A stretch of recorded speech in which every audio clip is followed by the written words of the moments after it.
Africans cannot and will not unite until they take a second look at the extent to which Christianity and Islam have possessed them.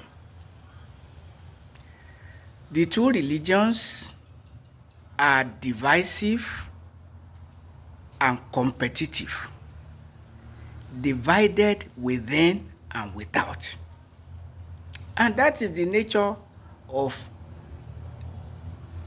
African reality in such countries as Nigeria, Uganda,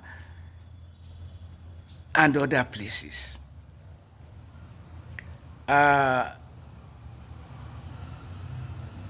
When the two religions came, they fought for the soul of Africa, and they put a parallel line between Christians and Muslims. Historically, it didn't start in Africa. The two religions are struggling to possess as much as possible of the world. So the competition cannot be ruled out. The division cannot be ruled out. Within themselves, Christianity and Islam have innumerable denominations, both religions, and sometimes antagonistic denominations, like between Catholicism and Protestantism. And of course now, Protestants among themselves, I don't know whether we still talk of Protestants now, but when we used to talk of Protestants, you didn't have only one Protestant church. It became Protestant churches, each of them claiming to possess the truth of Christianity. And Islam is not different. By now, I wonder if anybody can tell us all the denominations of Islam. And some Muslims are even calling some other Muslims kafiri, unbelievers. So that is the level of bitterness within Christianity and Islam. Not to talk of the dividing line, the parallel line between Christianity and Islam. Because I've always said that it is when they want to deceive us, or when they feel their faith is endangered. And when I talk of faith, I actually mean Christian faith and Islamic faith. When they perceive a sense of endangerment, then they begin to say we are serving the same God. We are one. And they will begin to show one act of charity or another to each other. But in reality, Christianity is not Islam. Islam is not Christianity. Christians are not Muslims. Muslims are not Christians. But when they want to deceive us, they say they are one. At other times, they will be crying foul. They will be crying persecution of one by the other. So, with two major divisions, Christians, Muslim, and innumerable divisions as obtained in the denominations, where is African unity going to come from? Unless Africans return to God, their divinities, and their ancestors,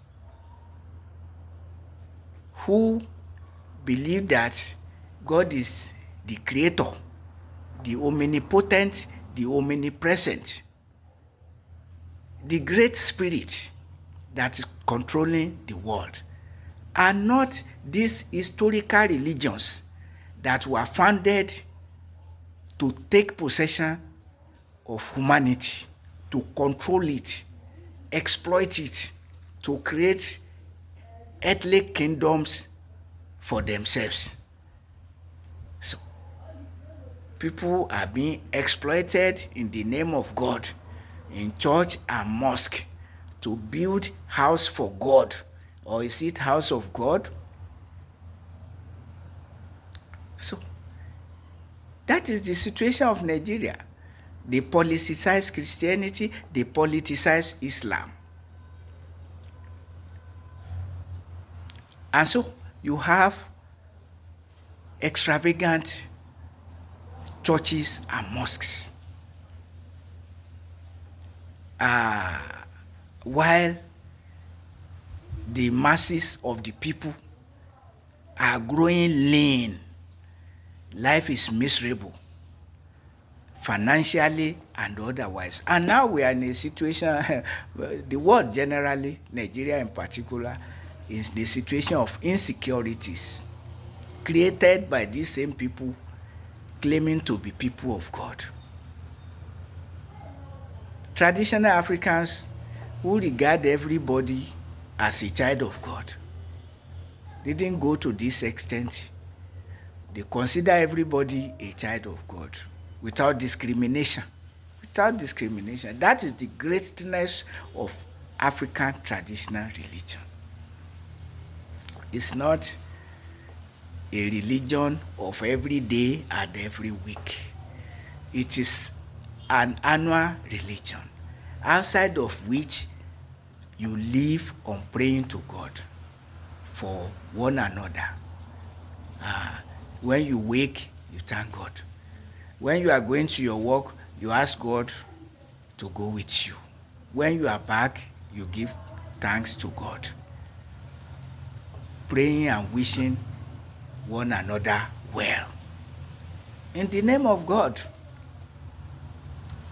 If you need the services of a divinity, you approach the divinity. You are going hunting. You are a farmer. You want rain. You want light on the cloudy aspect of your life. You know the divinity to approach, Orunmila. You want vengeance. Invoke Shango on anybody that wronged you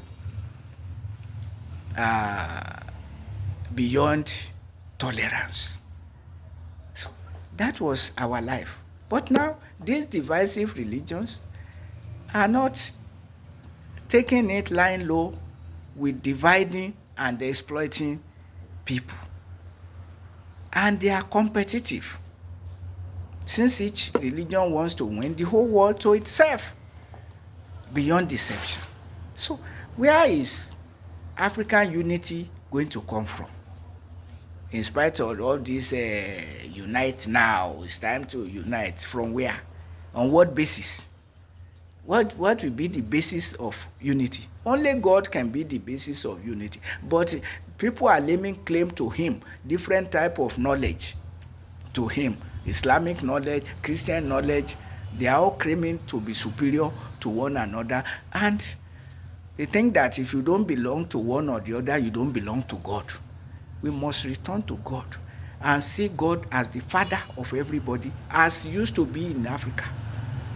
The Yoruba have a saying, "Gbogbo wa lalejo aye." We are all strangers in the world. And so don't treat anybody as a stranger. And that if you do good to a black person, you may be repaid by a white person. If you do good to a white person, you may be repaid by a black person. So because it is God who brings to you your do-gooder. The person who will do good to you, it's God who will bring him or her to you. But now everything is religion. Not even how you behave, not even how some religionists even say that it is not good works that will save a person, but belonging to Christianity or to Islam. African unity. It's not possible unless we return to God. God Almighty, not God of Christians or God of Muslims. God Almighty, the supreme being who created everybody, who is responsible for everybody. And that was the emphasis of Jesus of Nazareth, that you see one another as God's children. But he has been recreated into being God himself. So, that is the dilemma of human life.